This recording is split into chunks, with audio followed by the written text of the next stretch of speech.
So today I'm going to talk about exact differentials and how that relates to internal energy as well as the first law of thermo, and really start to dive into using the thermodynamic potentials in internal energy and enthalpy. Okay, you have your function f of x. It has a total derivative or an exact differential of how does f change? Well, and actually I'm going to go back to function box. So here's my little dial. Again, this is a little needle. And so one of these days I'm going to build function box. It's going to be exciting. All right, so here's f of x, y. If I change dx, so x, by a certain amount, let's say I turn it 10 units, 10 clicks, then that's going to be my dx. And I want to know how much does the needle change? Well, the needle changes as in f changes with respect to how much x changed, holding y constant, multiplied by the actual change of the x knob.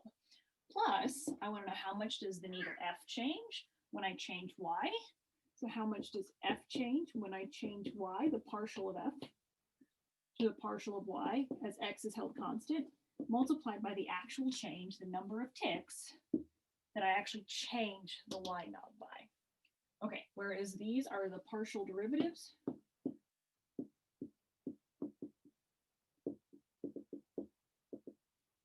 And you follow the rules of taking a partial derivative.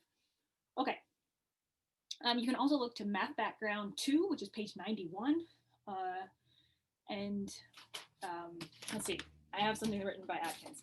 In many cases, partial derivatives have a straightforward physical interpretation, and thermodynamics gets shapeless and difficult only when that interpretation is not kept in sight.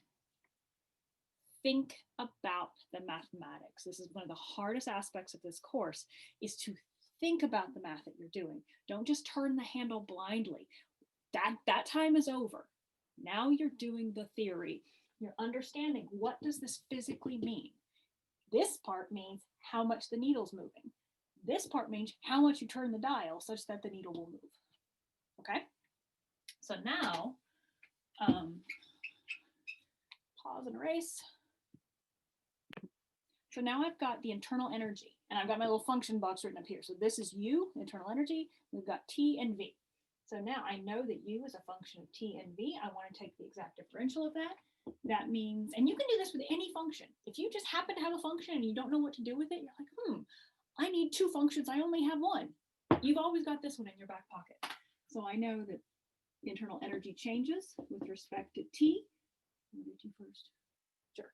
With V held constant, dV plus partial U, partial whatever my other parameter is. I use T here. That means I'm going to use V here. T held constant times the actual, oops, I did that wrong. Times the actual change in temperature, partial U, partial V. How much does U change when I change V? Multiplied by the actual change in V. Okay, we're going to, first of all, let's think about this under a constant volume condition. So when V is constant, that means that this term goes to 0 because I'm not changing V at all. I'm just looking at the system, not with V held constant, but only when I change T. That means that du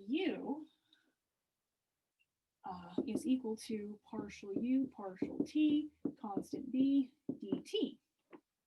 Awesome. So recall that this is our heat capacity. So this means that du becomes CV dt. Awesome. Okay, so now that I've got du is CV dt, this is only under constant volume conditions. What happens when this isn't 0, when we are allowing for changes in volume to occur?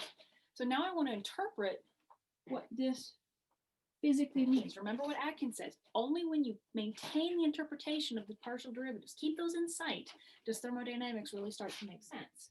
So I've got du dV as a function of T. So this is how does U change when we change the volume. Okay, so if I interpret this, I've got my system, they're my molecules, okay? I'm going to change the volume. So I'm going to say expand the box or contract the box. I don't know. I'm changing the volume. What does U represent? Okay. So Joule,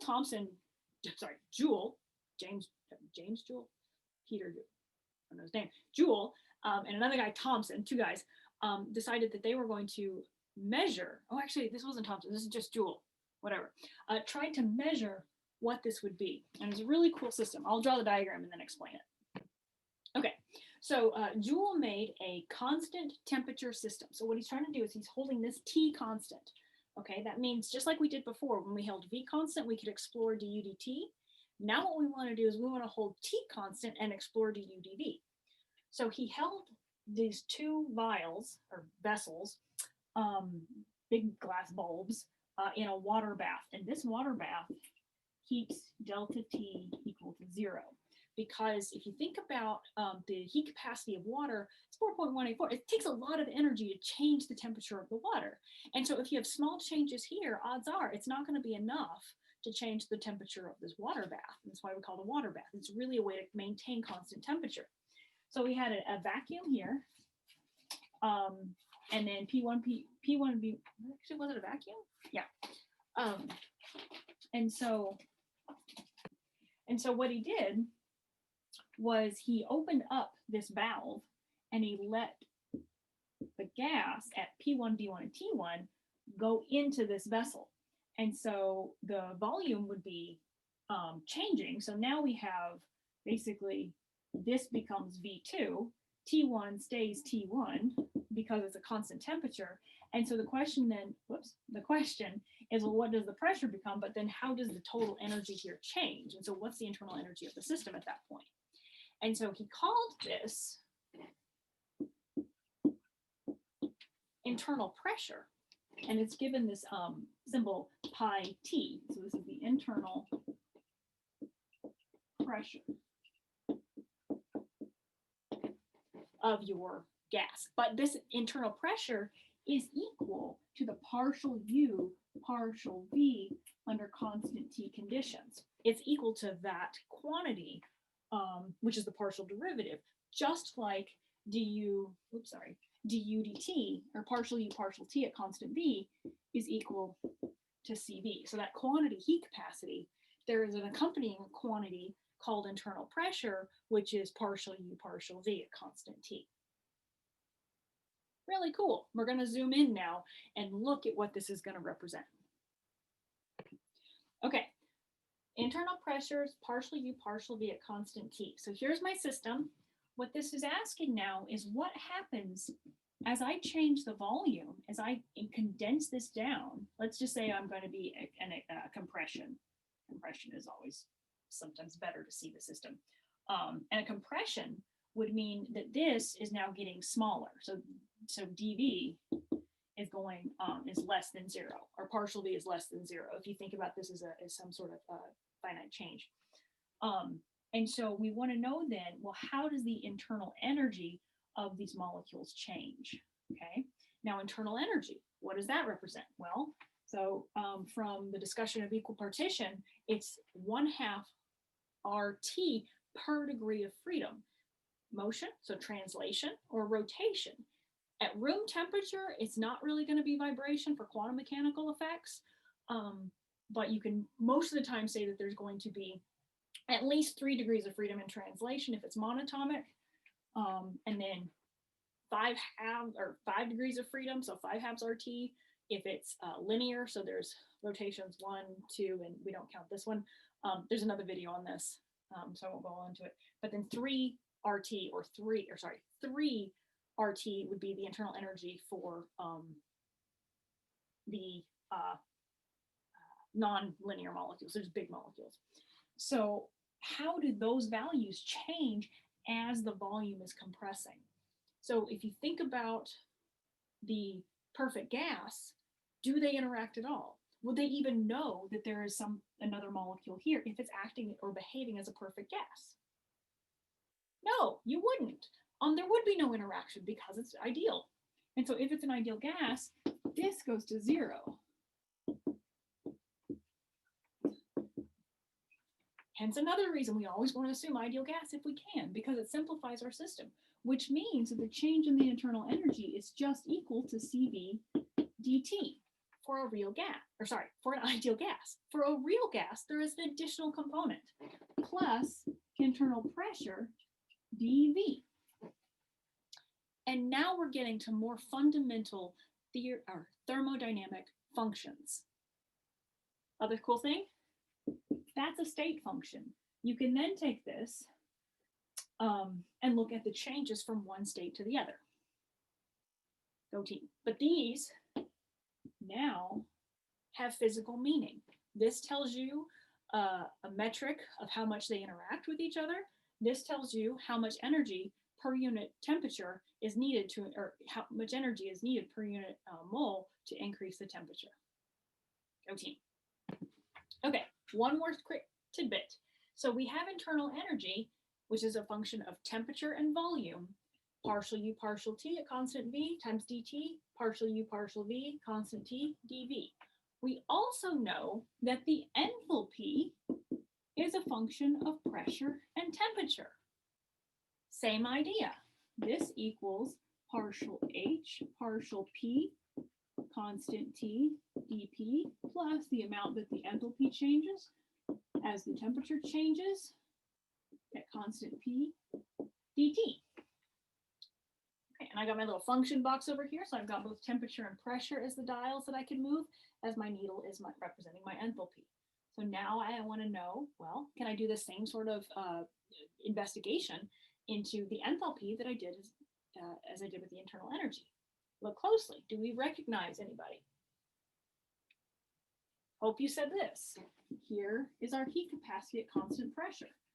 dH, or partial H partial T at constant P. Remember what units you're using. The heat capacity is joules per Kelvin per mole. Again, everything's molar. Molar, molar. If you're not using molar, you're just not doing it right. Always use molar. Okay.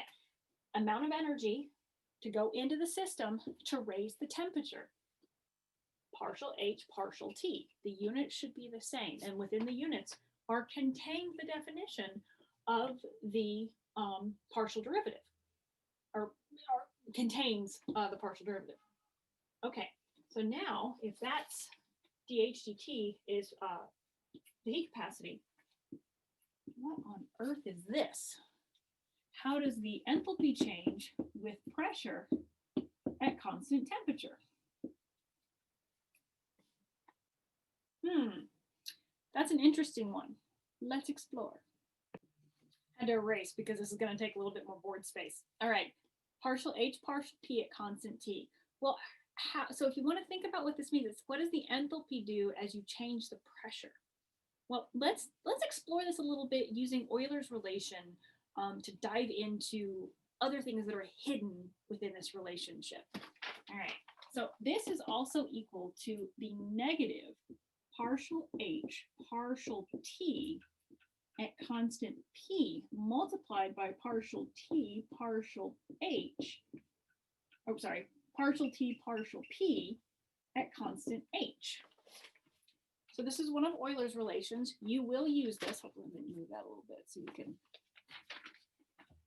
see that there's a slight glare.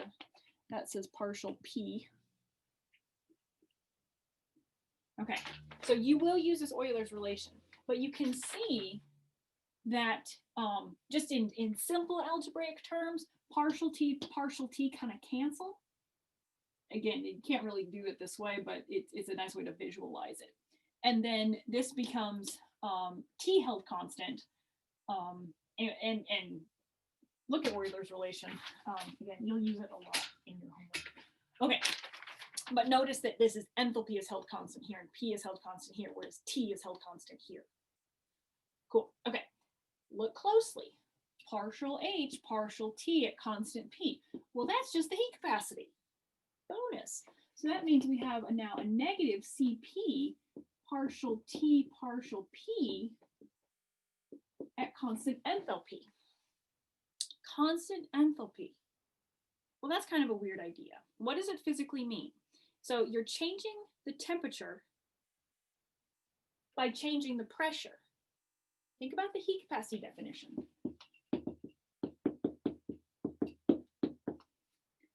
By changing temperature, you're adding heat, right?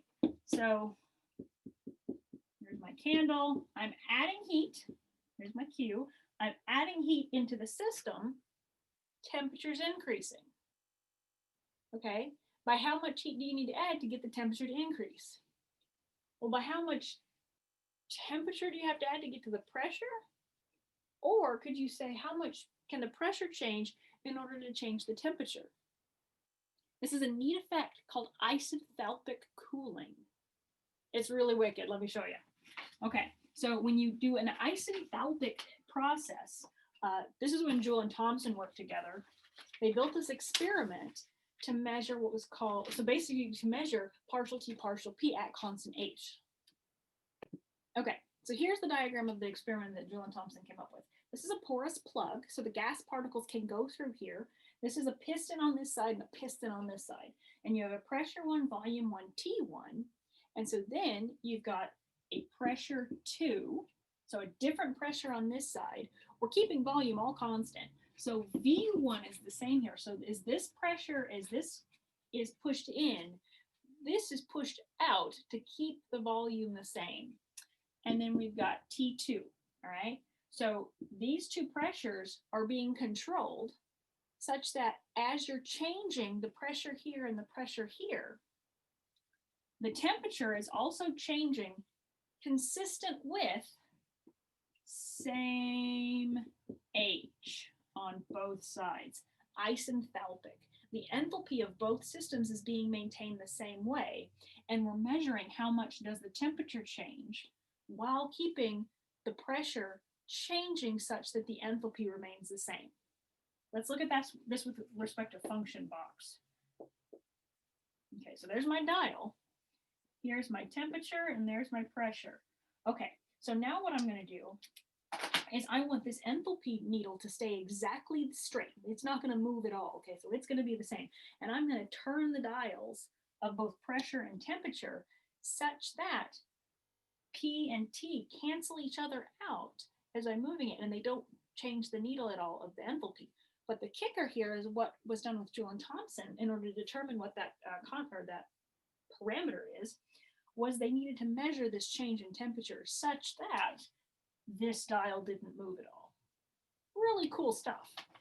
And so what happens then is as the pressure changes, as you have a change in the pressure here, and I believe it does decrease in both cases, what you have then is a temperature change that goes down. So you have a pressure differential causing cooling. So change in pressure, so pressure change causes cooling. It's really neat. So it's a way to, if you think about it, it's a way to cool material without pumping heat in or out.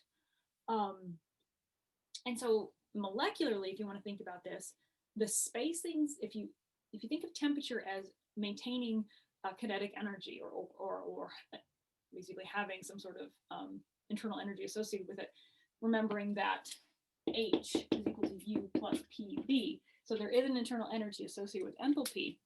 But as you have molecules that are having a lower pressure, they're spacing themselves out. But lower pressure, but the volume is remaining the same. So you don't want to think about it as like they're maintaining a bigger volume. They're just having less pressure associated with their motion. Okay, so their force per unit area is less against the walls of the container. Okay, so they're moving slower. If they're moving, or their force is less. If their force is less, you're actually then going to have less energy associated with their motion. T is going to go down to maintain constant enthalpy. Cool. So isothermic cooling is what this is called. Okay, and what that means is that this T partial T, partial P with enthalpy held constant is represented by what's called mu, and this is known as the Joule. I don't think he has an H in his name. He does. Thomson coefficient, which then means that we can rewrite the enthalpy change, the exact differential of the enthalpy, dH is equal to Cp dt. So this was the first term that we had on the previous slide, I guess, minus Cp mu d, what is this? This is going to be dP. Cool? So we have du is equal to Cv dt plus internal pressure, dV, where this term goes to 0 for an ideal gas. And then for the enthalpy, we have Cp dt minus Cp Joule-Thomson coefficient dP. Okay.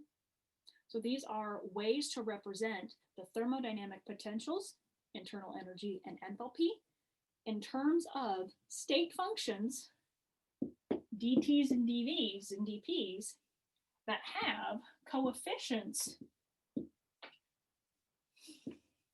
So coefficients that represent our specific system. We have chemical character infiltrating these more generalized functions to represent heat transfer for both internal energy and enthalpy. Go team. Pause me, write down a bunch of questions, come see me and ask.